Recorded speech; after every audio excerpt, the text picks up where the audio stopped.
This presentation is about the advantages of becoming an amateur radio hobbyist, operator, and emergency communicator. Amateur radio is more than owning a radio. It is a hobby that builds technical skill, communication discipline, lifelong friendships, and the ability to help when normal communication systems are strained or unavailable. Whether someone begins out of curiosity, public service, emergency preparedness, or simply the desire to learn something new, amateur radio gives them a practical path to grow. First, it is a hobby. You can explore radios, antennas, signals, electronics, and propagation. Second, it develops you into a capable operator.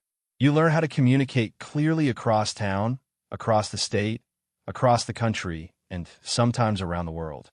Third, it prepares you to become an emergency communicator. When trained properly, a radio operator can help move useful information when other systems become overloaded or unavailable. The value is not only the radio. The real value is the trained person behind a microphone. One of the greatest advantages of amateur radio is that it keeps the mind active. This is a hands-on technical hobby. You can build antennas, tune equipment, compare signal reports, test different locations, and see how the atmosphere affects communication. You can use voice, Morse code, digital modes, satellites, weak signal tools, and many other methods. Amateur radio also teaches practical skills such as RF safety, electronics, station grounding, antenna placement, and emergency power. There is always something more to learn. Curiosity becomes capability. Being a good radio operator is a learned skill. A good operator listens before transmitting. They know what is happening on the frequency before they speak. They identify clearly, use plain language, and keep transmissions concise. They confirm important information and make sure the message was understood. These habits build confidence, patience, judgment, and trust on the air. That is why amateur radio is often called a self-training radio service. Operators improve through regular practice. Amateur radio creates a network of people before an emergency ever happens. Through clubs, repeaters, local nets, training events, and public service activities, new operators meet people who know how to solve problems. Experienced operators often become mentors. In amateur radio, we call these mentors Elmers. This community matters. It helps beginners get started, helps operators improve, and builds friendships around learning and service. In an emergency, people who already know one another can communicate more effectively. The emergency communications advantage does not replace police, fire, EMS, or public safety communications. Its role is to support communications resilience. When phones, internet, or commercial systems are overloaded, damaged, or unavailable, trained amateur radio operators may still be able to pass important information. That information may include neighborhood status reports, welfare messages, shelter updates, church or community coordination, and backup communication support for trained groups. The key word is trained. Emergency communication requires calm, accuracy, discipline, and organization. From neighborhood to wider area, voice can scale from a single neighborhood to a wider regional communication path. At the home or block level, people may use FRS, GMRS, or local simplex communication to report basic conditions. A neighborhood net can collect and organize that information. A city, stake, or community net can relay verified needs and status reports. From there, regional links may use HF, linked repeaters, or a served agency communication path.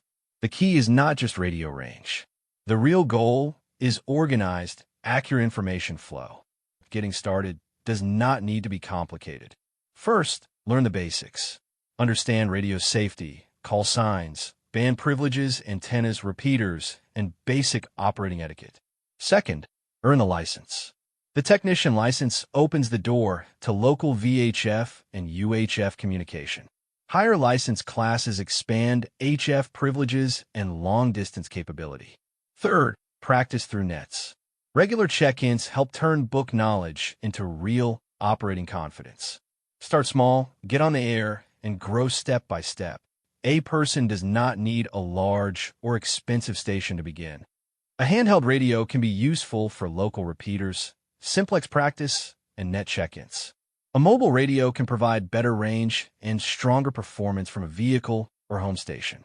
An HF station opens the door to regional and long-distance communication, portable operations, and wider emergency capability. The best advice is to start with equipment you will actually use. Skill should come before complexity. Amateur radio also builds personal development.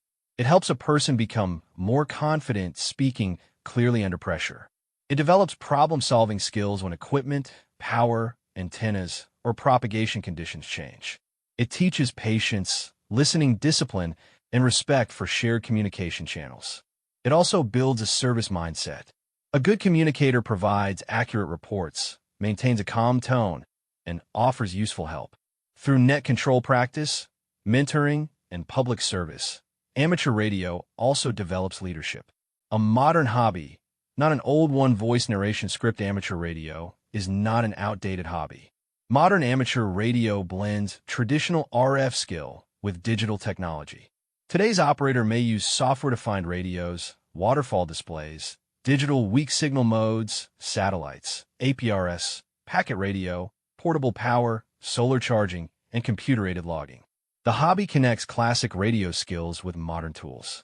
That makes amateur radio valuable for both lifelong learners and technically minded beginners. Resilient communication is a community asset. In a real emergency, the most useful communicator is not always the person with the most expensive equipment.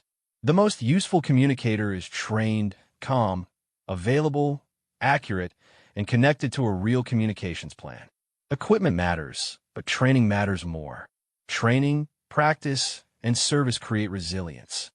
That is why amateur radio remains important today. The next steps are practical. Visit a local club or listen to a local net. Choose a license goal. Technician is the normal starting point, and general is the next step for broader HF privileges. Practice every week. Net check-ins build confidence faster than reading alone. Then look for a way to serve locally. Learn how your neighborhood, church, club, or community communicates. The journey begins with one step. Listen, learn, license, and practice. Amateur radio gives people a meaningful hobby, a disciplined communication skill, and a way to serve when communication matters most. You can learn the hobby, master your station, and become part of a community that values knowledge, preparedness, and service. Amateur radio is not just about talking on the air. It is about becoming useful, capable, and ready when it matters.